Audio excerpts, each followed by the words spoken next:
Hello students, welcome to another video of mole concept. अब हम पहुंच चुके हैं लेक्चर नंबर 4 पर। लेक्चर नंबर 3 में जो है हमने पढ़ा था एवरेज एटॉमिक मास या एवरेज आइसोटोपिक मास, और देखे थे उस पर बेस कुछ बहुत इंपॉर्टेंट क्वेश्चंस जो पिछले सालों में आए हुए हैं। तो अगर तुमने वो वीडियो नहीं देखा तो मैं ऊपर आई बटन में उसका लिंक दे दूंगा। और आज हमने पढ़ना है लेक्चर नंबर 4, जिसमें हम पढ़ेंगे मॉलिक्यूलर फॉर्मूला, एम्पिरिकल फॉर्मूला, इन दोनों के बीच में क्या रिलेशन है, इन दोनों को निकालते कैसे हैं सेपरेटली, और अगर हमें एक दे रखा हो तो दूसरा कैसे निकालना है, और देखेंगे इस पे न्यूमेरिकल क्वेश्चंस। और हर एक जो मैं तुम्हें थ्योरेटिकल कंसेप्ट पढ़ाता हूँ उसके बाद मैं तुम्हें क्वेश्चंस ज़रूर करवाता हूँ, क्योंकि ये जो फिजिकल केमिस्ट्री है इसमें से थ्योरी कम पूछेगा, न्यूमेरिकल्स ज़्यादा पूछेगा। तो टाइम वेस्ट नहीं करते, देखते हैं मॉलिक्यूलर फॉर्मूला होता क्या है। मॉलिक्यूलर फॉर्मूला एक बार लिख लेते हैं, मॉलिक्यूलर फॉर्मूला। देखो ना, तो ये वर्ड तुम्हारे लिए बहुत नया है, तुमने मॉलिक्यूल्स तो सुने ही हैं। ऑर्गेनिक मॉलिक्यूल्स मैं ही तुम्हें बताता आया हूँ, जैसे मीथेन होता है CH4, ग्लूकोज होता है C6H12O6।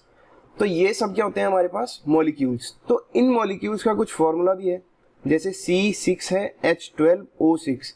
तो ये कंप्लीट को हम कहते हैं मॉलिक्यूलर फॉर्मूला। तो हम लिख लेते हैं कि मॉलिक्यूलर फॉर्मूला हमें बताता क्या है। तो ऐसे लिख लो, it gives the actual number of atoms of various elements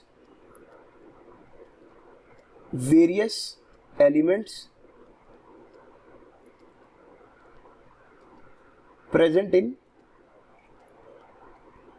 one molecule of the compound, one molecule of any compound।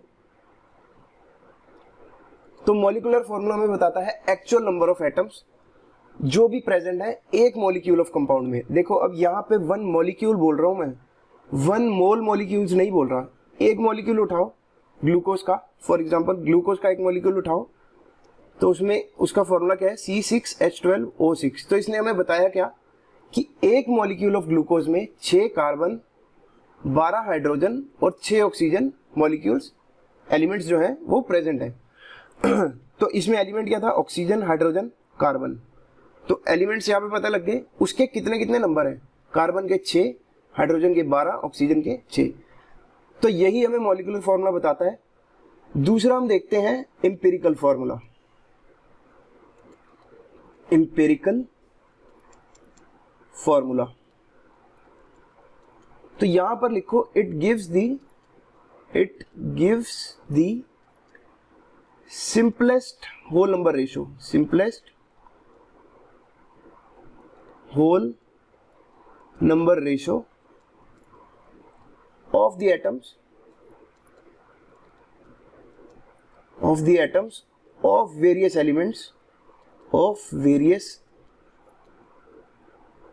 Elements, बाकी आगे सेम ही है, present in one molecule of the compound. भाई ये क्या बताता है, देखो तुम्हारे पास मॉलिक्यूलर फॉर्मूला तो है C6H12O6, इसने तो बता दिया एक्चुअल कितने नंबर ऑफ कार्बन है, एक्चुअल कितने नंबर ऑफ हाइड्रोजन है, एक्चुअल कितने नंबर ऑफ ऑक्सीजन है। लेकिन इंपेरिकल फॉर्मूला क्या बताएगा, सिंपलेस्ट होल नंबर रेशियो। मतलब जैसे कार्बन, हाइड्रोजन, ऑक्सीजन कितने कितने थे, 6, 12, 6। तो ये इसकी सिंपलेस्ट होल नंबर रेशियो कर देगा। अगर हम इसको सिंपल बनाना चाहें तो 6 से डिवाइड कर देते हैं, 6, 6 और 6। तो यहाँ पर सिंपलेस्ट रेशियो क्या आएगी, 1:2:1। तो अब जो इंपेरिकल फॉर्मूला आएगा वो क्या आएगा, C1 है तो 1, H कितने हैं 2, और ऑक्सीजन कितना है 1। तो यहां पर जो एम्पिरिकल फॉर्मूला आ गया वो आ गया CH2O, और यहीं पर मॉलिक्यूलर फॉर्मूला ऑफ ग्लूकोज क्या है, C6H12O6। तो यही डिफरेंस है, मॉलिक्यूलर फॉर्मूला बताएगा एक्चुअल नंबर ऑफ एटम्स और एम्पिरिकल फॉर्मूला उनके बीच में सिंपलेस्ट होल नंबर रेशियो दे देगा। तो अगर तुम्हें लग रहा है कि ये बड़ा इजी सिंपल सा टॉपिक है, तो हाँ ये इजी है, लेकिन अभी जब हम इस पे न्यूमेरिकल देखेंगे तब तुम्हें पता चलेगा कि टिपिकल कैसे बनाया जाता है इसको। तो चलो एक हेडिंग डालो, रिलेशनशिप। भाई कोई फ्लैशबैक में तो नहीं चला गया रिलेशनशिप सुन के? Relationship between molecular formula and empirical formula. मैं चला गया था, चलो कोई बात नहीं। तो अब मॉलिक्यूलर फॉर्मूला और एम्पिरिकल फॉर्मूला के बीच में एक रिलेशनशिप भी चाहिए, तो हम यहाँ पर लिख सकते हैं molecular formula is equal to empirical formula times n। देखो empirical formula simplest whole number ratio है, इसके साथ जब n को मल्टीप्लाई करेंगे तो हमें क्या मिल जाएगा? Molecular formula. जैसे एक बात बताओ, एम्पिरिकल फॉर्मूला है CH2O, इसको किसके साथ मल्टीप्लाई करें कि C6H12O6 आ जाए? तो ध्यान से देखो, कार्बन कितने चाहिए? 6। तो तुम्हें पहले ही पता लग गया कि इसको 6 से मल्टीप्लाई करेंगे तो हमारे पास क्या आ जाएगा? Molecular formula. तो वही चीज़ है, बस तुम्हें मैथमेटिकली एक फॉर्मूला देना था, वो मैंने दे दिया। और n यहाँ पे कैसे निकालेंगे? तो n आएगा मॉलिक्यूलर फॉर्मूला वेट लिख लो, मास लिख लो, कुछ भी लिख लो, divided by empirical formula weight. तो n की वैल्यू हम यहां से निकाल सकते हैं। एग्जांपल ले लेते हैं, n निकालना है हमें ग्लूकोज के लिए, तो ग्लूकोज का, जैसे हमें तो अभी के लिए पता है कि ग्लूकोज का फॉर्मूला ये होता है। अगर हमें इसका मॉलिक्यूलर वेट दे रखा है जो कि है, निकाल भी सकते हो, 12 into 6 plus 1 into 12 plus oxygen का क्या है 16 इंटू 6। तो जब हम टोटल कर लेंगे तो आ जाएगा 180 ग्राम्स। और इसका एम्पिरिकल फॉर्मूला वेट जो है वो क्या है? तो पहले तो इसका एम्पिरिकल फॉर्मूला है क्या? CH2। तो एम्पिरिकल फॉर्मूला वेट आ जाएगा 12 प्लस 2 प्लस ऑक्सीजन का 16, तो ये आ गया 30 ग्राम्स। तो n की वैल्यू ऑब्वियसली क्या हो गई? Molecular weight divided by empirical formula weight. तो 180 divided by 30 is equal to 6। तो n की वैल्यू आ गई यहाँ पे 6। और यही अगर हम 6 को एम्पिरिकल फॉर्मूला से मल्टीप्लाई कर दें, तो एम्पिरिकल फॉर्मूला टाइम्स 6 कर दें, जो कि आएगा CH2O टाइम्स 6, तो आ जाएगा C6H12O6। और यही हमारा क्या है? Molecular formula of glucose. तो हमने ये एक स्लाइड में देख लिया कि एम्पिरिकल फॉर्मूला और मॉलिक्यूलर फॉर्मूला के बीच में क्या रिलेशन है, n की वैल्यू कैसे निकालते हैं, और सब कुछ यहाँ पे कैसे होता है। तो चलो अब हम देखते हैं कि एम्पिरिकल फॉर्मूला के डिटर्मिनेशन हम न्यूमेरिकल क्वेश्चंस में करेंगे कैसे। तो चलो एक हेडिंग डालो, determination of empirical formula of a compound from a given quantitative analysis, that is percentage by mass of various elements are known. देखो मैंने तुम्हें बताया था हर एक कंसेप्ट केमिस्ट्री में क्या करता है, कोई प्रॉब्लम को सॉल्व करता है। हम जनरली क्या करते हैं, अगर हमने कोई भी नया कंपाउंड इन्वेंट किया तो हम उसकी क्वांटिटेटिव एनालिसिस करके देखते हैं कि उसमें परसेंटेज बाय मास कार्बन कितना है, परसेंटेज बाय मास हाइड्रोजन कितना है, परसेंटेज बाय मास ऑक्सीजन कितना है। उसके बाद हम ये वाला कंसेप्ट लगाकर क्या निकालते हैं, उसका एम्पिरिकल फॉर्मूला, और वहीं से निकलता है हमारा एम्पिरिकल फॉर्मूला वेट।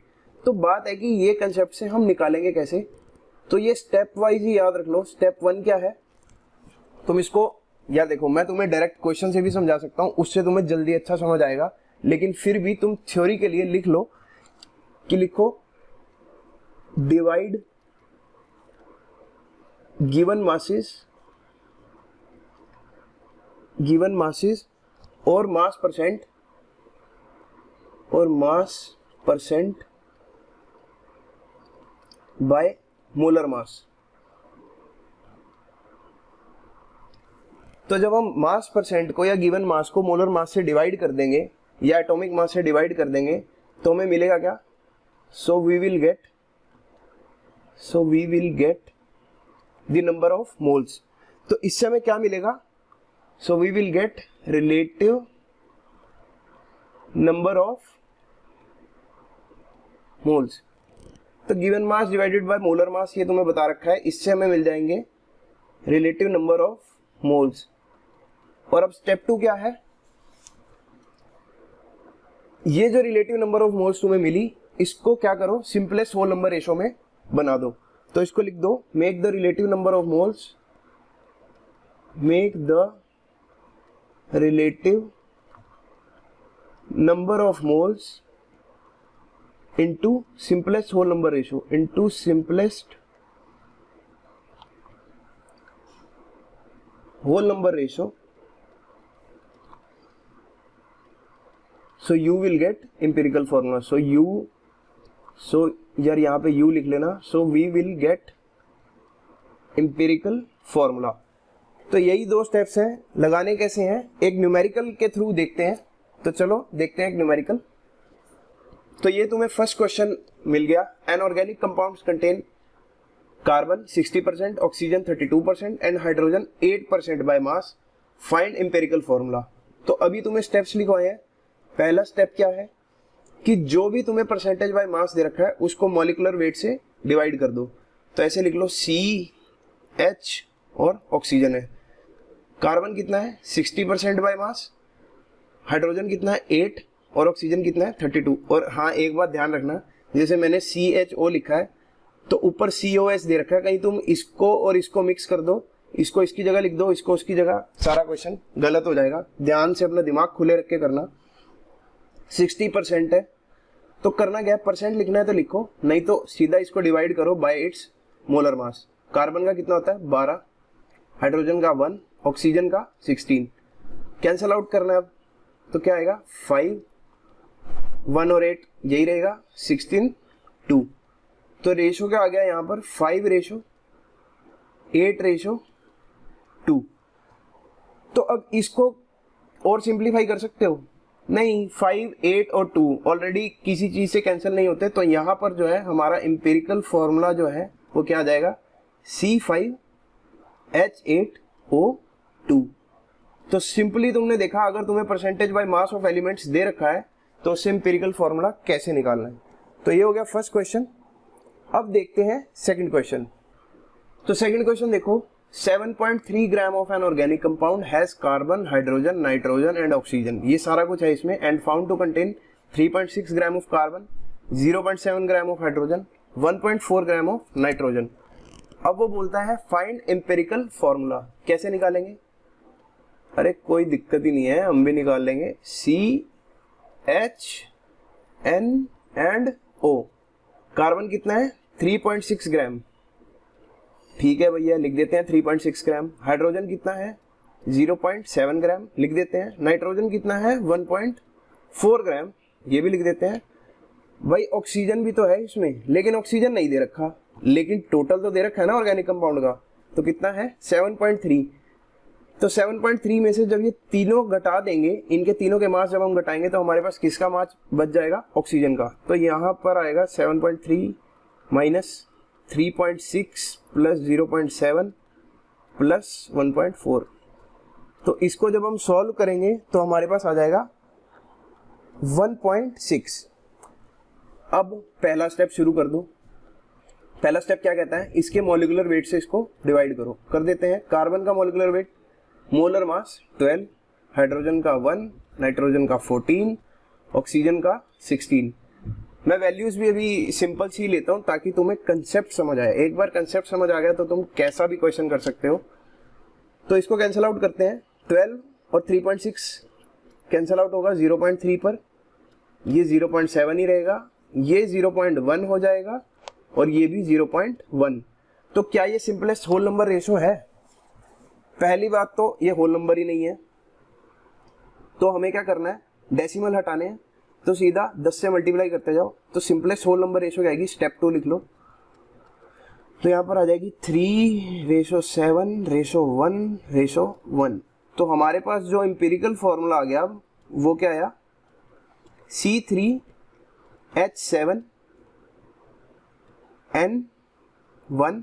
1 लिखना तो लिखो, नहीं तो मत लिखो। तो एम्पिरिकल फॉर्मूला जो है मॉलिक्यूल का आ गया C3H7NO।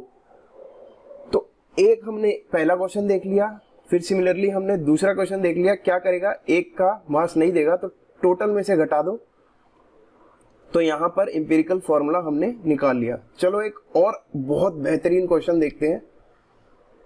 तो यहाँ पर देखते हैं क्वेश्चन नंबर 3, बहुत ज़्यादा अच्छा क्वेश्चन है। जितना तुमने पढ़ा है एम्पिरिकल फार्मूला और मॉलिक्यूलर फार्मूला, जिसको लगता है कि बड़ा आसान सा कंसेप्ट है, एक बार करके देख लो ये क्वेश्चन, तुम्हारे भी ज्ञान चक्षु थोड़े से खुलेंगे, और जिसका होता है तो बहुत खुशी होगी मेरे को।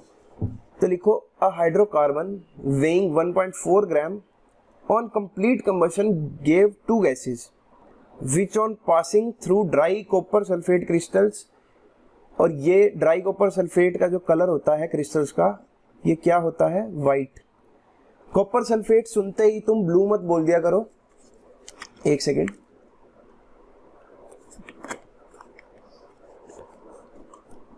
तो on passing through dry copper sulphate crystal increase the weight of crystal by 1.8 gram. The remaining gas was pass through KOH solution. Determine the empirical formula and increment in the mass of KOH solution. अब भाई जिसको करना है solve, video को pause करो और solve करो, मैं भी सॉल्व करता हूँ। तो कहता क्या है, एक हाइड्रोकार्बन है जो कि 1.4 ग्राम है। तो मान लो हाइड्रोकार्बन में क्या क्या होता है, कार्बन और हाइड्रोजन। तो हमने ले लिया CXHY और ये है कितना, 1.4 ग्राम। सॉरी, इसको हमने कंप्लीट कंबशन किया। कंबशन किसकी प्रेजेंस में होता है, आग कैसे लगाते हो, ऑक्सीजन की प्रेजेंस में ना। तो CXHY को हमने कंबशन किया तो मिलता क्या है, CO2 प्लस H2O। अब 11th के बच्चे सोचेंगे कि सर ये कैसे पता चला कि यही मिलेगा। तो देखो, जब भी कंबशन की रिएक्शन होती है तो कार्बन डाइऑक्साइड और वाटर हमें मिलता है। और अगर ये भी नहीं समझ आ रहा तो इसने बोला है कि which on passing through dry copper sulphate crystals increase the weight of crystals by 1.8 gram. तो हमें ये बताना चाहता है कि ये जो पानी निकला ये किसने एब्जॉर्ब कर लिया, CuSO4 ने। और CuSO4 पानी एब्जॉर्ब करके बनाता है CuSO4.5H2O, और इसका कलर क्या होता है, ब्लू। इसका कलर होता है ब्लू, ये तुम सबको पता है। तो यही जो पानी निकला इसने एब्जॉर्ब किया और जो है कॉपर सल्फेट.5H2O बन गया and increase the weight of crystal by 1.8 gram. तो ये 1.8 ग्राम जो वजन बढ़ा, ये किसका बढ़ा, जो पानी आया है उसका। और ये पानी कहां से आया है, रिएक्शन से। तो this 1.8 gram is the weight of, किसका वेट है ये, H2O का। तब तुम सोच रहे होगे हमें इससे क्या मतलब, इससे मतलब है, ध्यान से देखो।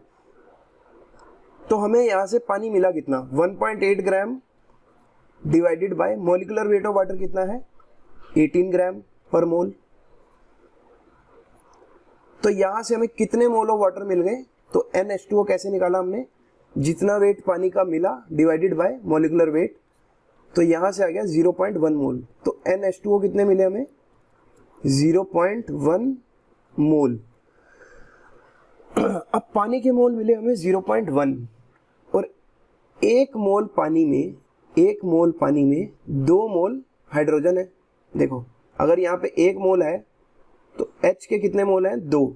तो 0.1 मोल पानी में हाइड्रोजन कितने होंगे, 1 में 2 है तो 0.1 में 0.2। तो 0.2 मोल क्या मिल गए हमें, हाइड्रोजन के मोल्स। तो CXHY में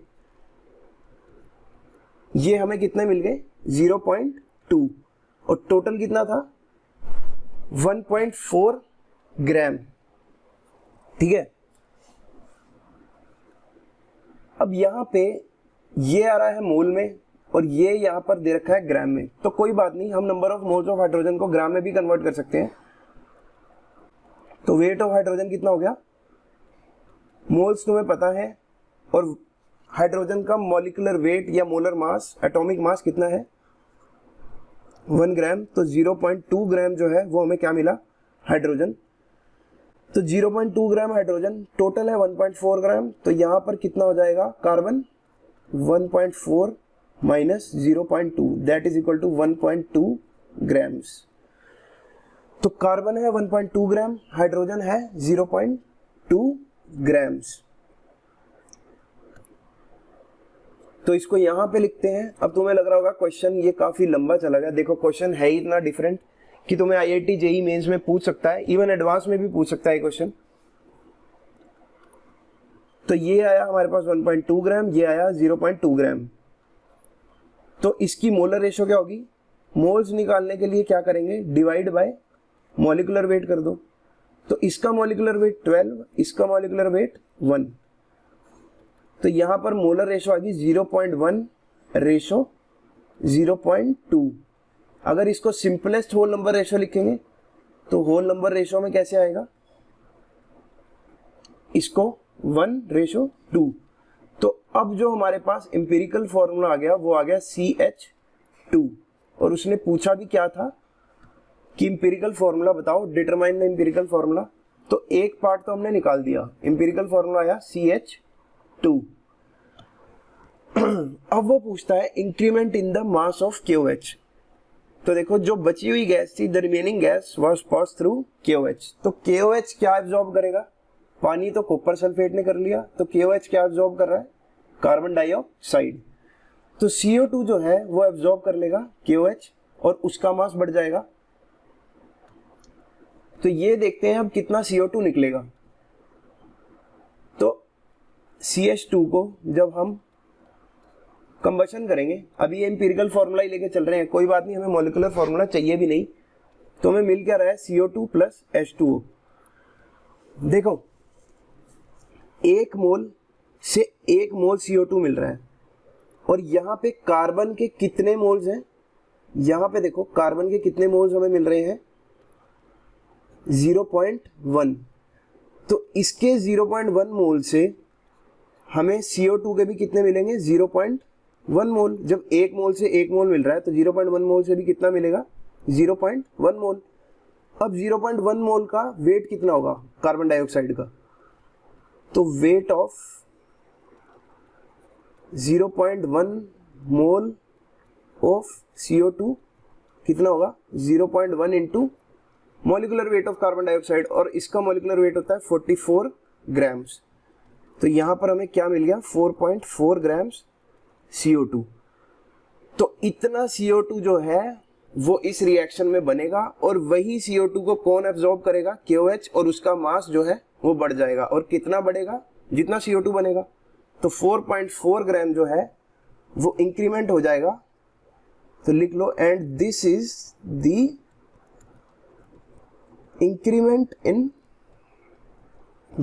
increment in mass of KOH solution. और यही जो है वो इंक्रीमेंट है KOH सॉल्यूशन के मास में। तो आज हमने ये वाला न्यूमेरिकल तो मैं तुम्हें बोलता हूँ कि बहुत बहुत बहुत ज़्यादा इंपॉर्टेंट है। इसको लिख लो, ध्यान से समझ लो। अगर नहीं समझ आया तो पॉज करो, दोबारा से प्ले करो जितना मैंने समझाया है। ये वाला न्यूमेरिकल देखा, ये न्यूमेरिकल देखा, ये न्यूमेरिकल देखा, और सारे एम्पिरिकल फॉर्मूला और मॉलिक्यूलर फॉर्मूला के कंसेप्ट देखे। तो अब मैं भी थक चुका हूँ, वीडियो भी लंबा हो चुका है। तो मिलते हैं तुमसे नेक्स्ट लेक्चर में, जो कि रहने वाला है हमारा मोल कंसेप्ट का 5th लेक्चर। तो तब तक के लिए गुड नाइट, टेक केयर।